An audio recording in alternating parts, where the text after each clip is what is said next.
Hi, this is Mike, SBR Sport. I want to do a quick video looking at calf injuries. I do a number of leg assessments every day. We obviously sell running shoes here at SBR Sport. One of the things that we see a lot of are calf injuries, and I want to address this just very, very quickly.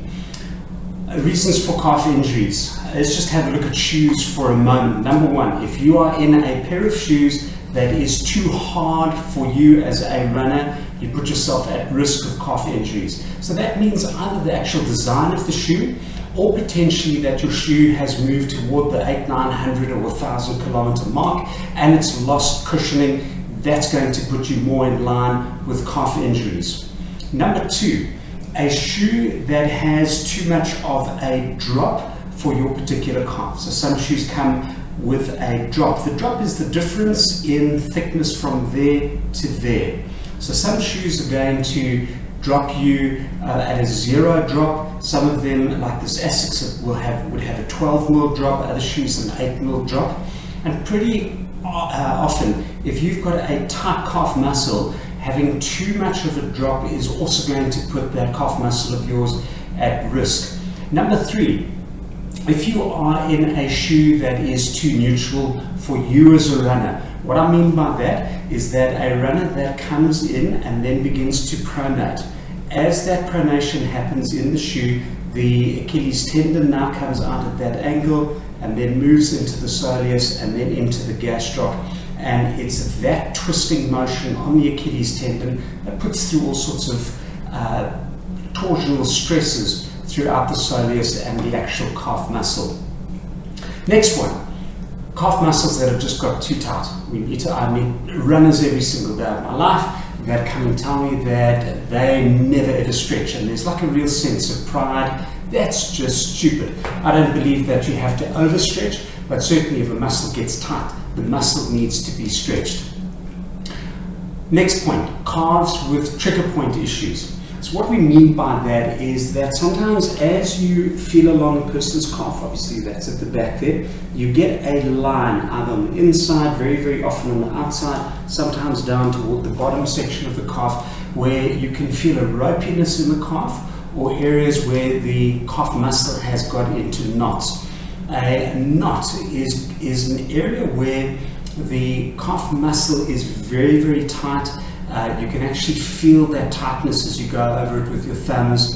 And what will happen there is that it's going to create an imbalance in the muscle. In other words, certain parts of the muscle are going to work properly, other parts of the muscle are not going to work properly. There's only one way to get knots out, and that's with thumbs, knuckles, elbows, just to actually get that calf muscle softened a little bit. Foam rollers don't really do the trick because they just hit such a wide surface. At times you've got to get a more targeted approach to that. Next one up would be not enough stretching of the hamstrings. You need to understand that everything in the body is connected, and that what we very often find would be a tight calf muscle would present itself with people with tight hamstrings. And again, you want to stretch out your hamstrings. In fact, you want to stretch out your entire superficial back line. Superficial back line is everything that goes down your neck, down your back, through the glutes, into the hamstrings, into the calves. That's all part of the superficial back line. And what I find from time to time is that people tighten up along the entire back line, and the net effect of that is that one area of that back line begins to suffer more than others. Very, very often it's the calf muscle. So at times you've even got to look at the lower back when it comes to calves.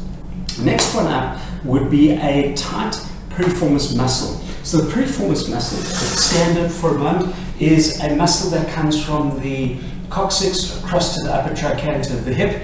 The performace muscle is used to pull the leg out like that. So in other words, if you just have a look at my thumb here, as the thumb pulls in, that would kind of be the action of the performace muscle. You say, well, how can that affect calves? Well, it's quite simple. If you're running with a tight performace muscle, this is obviously a left shoe. What happens with the tight performace muscle is that the muscle can end up pulling your foot outwards like that. And what that means is that instead of the shoe landing and the calf having a straight takeoff, what tends to happen there is that you land like that and you then take off on the side of the shoe, and once again you begin to place all sorts of stresses through that calf muscle. And then lastly, training.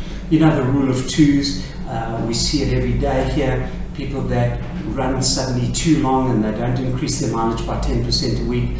People who suddenly go into speed training and they start running too quickly. So how to address calf issues? It's multifaceted.